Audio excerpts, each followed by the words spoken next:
आयुष्यात एक गोष्ट लक्षात ठेवा, तुम्ही मागे असाल, शांत असाल, संघर्ष करत असाल तर फारसं कोणाला फरक पडत नाही.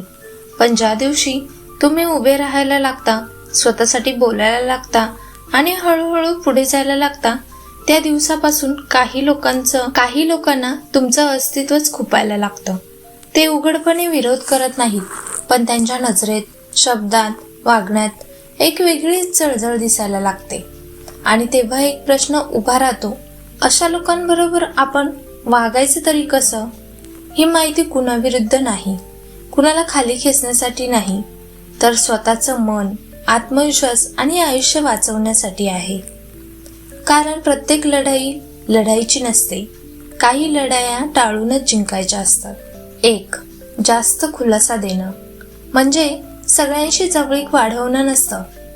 अनेक वेळा ते स्वतःसाठी अडचणीचं ठरतं. प्रत्येक प्रश्न हा काळजीपोटी विचारलेला नसतो. काही लोक फक्त माहिती काढण्यासाठी बोलतात आणि आपण निरागसपणे जास्त सांगतो. आज जे ऐकून घेतात तेच उद्या आपल्या शब्दांना वेगळा अर्थ लावून गैरसमज पसरवतात. जास्त बोलण्याने विश्वास वाढत नाही, उलट आपली कमकुवत बाजू उघड पडते. म्हणून आवश्यक तेवढंच थोडक्यात आणि स्पष्ट बोला. सगळं कामातून दाखवा. शांत राहणं हे कमकुवतपणाचं लक्षण नाही, तर समजूतदारपणाचं आणि स्वतःच्या सुरक्षिततेचं चिन्ह आहे. 2.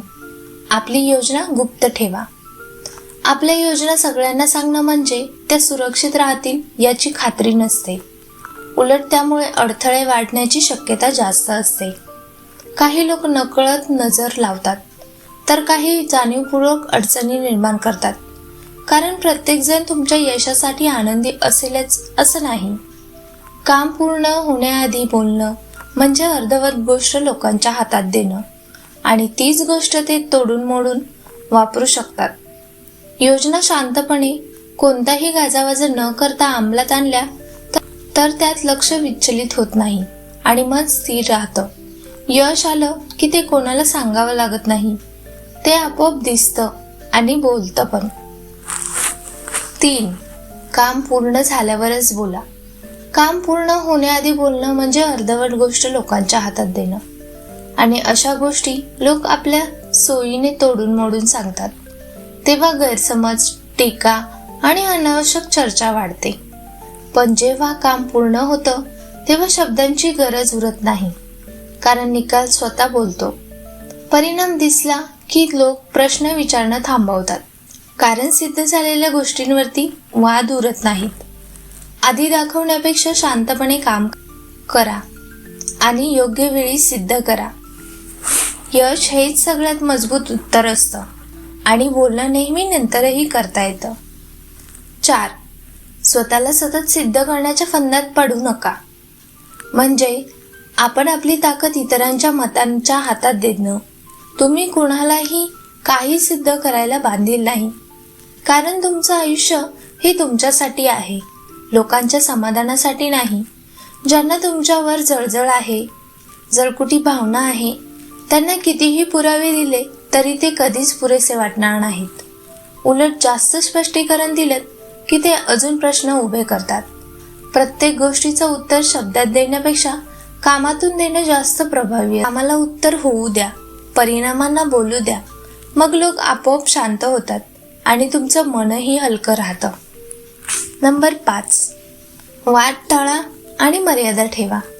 प्रत्येक वाद जिंकणं ही बुद्धिमत्ता नसते. काही वाद टाळणं हेच खरं शहाणपण असतं.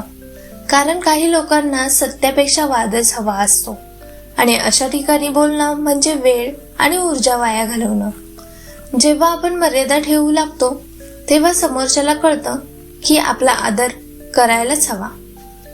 जास्त जवळीक अनेकदा गैरफायदा घेण्याचं कारण बनते, कारण प्रत्येक जण ती पचवू शकत नाही. म्हणून सभ्य राहा, शांत राहा, पण योग्य अंतर ठेवा. हे अंतर दुरावा नसून स्वतःच्या आत्मसन्मानाचं संरक्षण आहे आणि हेच खऱ्या अर्थाने शहाणपण आहे. नंबर 6. आपल्या यशाचं प्रदर्शन करू नका. आपल्या यशाचं प्रदर्शन करणं आणि ते शांतपणे स्वीकारणं यात मोठा फरक असतो.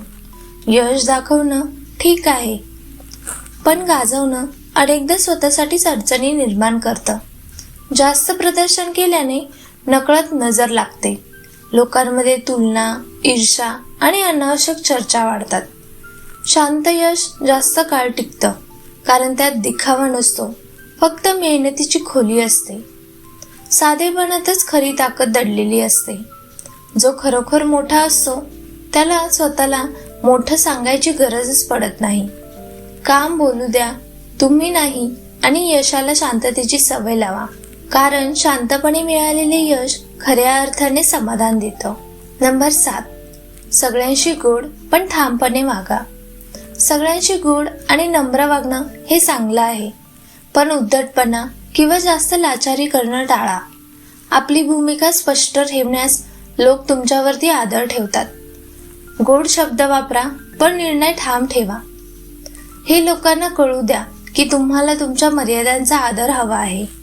अशा प्रकारे संवाद साधल्यास आदर वाढतो आणि गैरफायदा घेण्याची संधी कमी होतात.